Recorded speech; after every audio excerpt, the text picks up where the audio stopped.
All right, guys, here we are, hole number 3. Gonna take a look at this one. First time here for the POC 6 case. Now, I do believe I'm gonna get just a little bit more aggressive. If you didn't see my last guide, it was kind of more for kind of weaker guides the way that I played it. Played it off this spot and kind of spun it up to here. I do think that's gonna be good for kind of your average club. However, I'm gonna do this. I'm gonna do very close to what my opponent's doing here. Great ball might end up costing him. I'm worried that that's going to land. Oh, wow. It still landed in the fairway. Just barely, though. But looks like it did end up costing him, though. So you can see with the Berserker ball, he's able to get that well down there. I like the look of that shot. And that's more or less, what I want to try to do as well.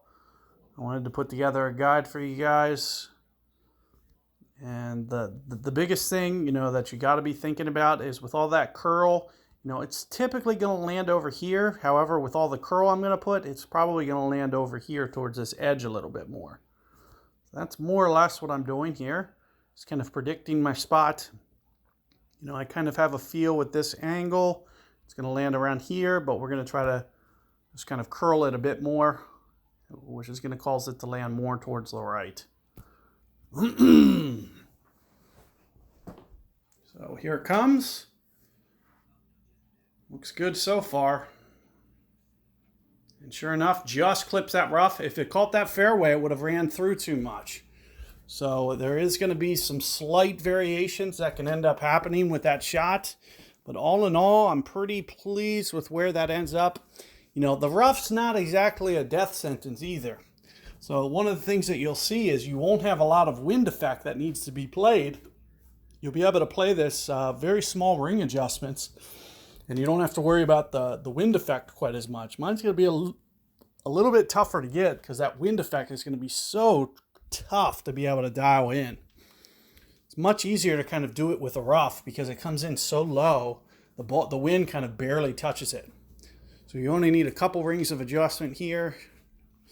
The hardest thing is, the perfect ball aspect. So if you can catch your perfect ball, good chance that you can get that rough shot dialed in. It's good to have both shots.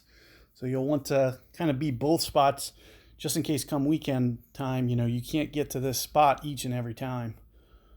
Or I would definitely imagine you could have some varying results. So here's down towards min. Here's, I'm kind of going to play this somewhere up towards the fringe if I can. Looks like I can't quite get to the fringe. A little disappointing to see, which means I'm going to make sure that I kind of back off of this spin a little bit. You can see that I have the ball guide kind of maybe just barely pointed to the left of the hole. Mid-ish club, 1.5, at least 7, 8 rings, I'm thinking.